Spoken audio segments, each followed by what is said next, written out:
নমস্কার বন্ধুরা, আমার বাঘ ইউটিউব চ্যানেলে আপনাদের স্বাগত জানাই।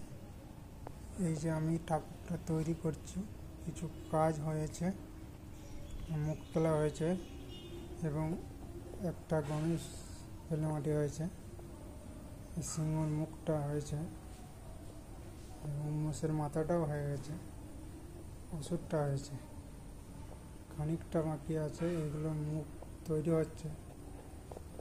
এই দেখুন, পুরো মা দুর্গার প্রতিমা চালচিত্র। এখনো কাজ বাকি আছে, কাজ করছে।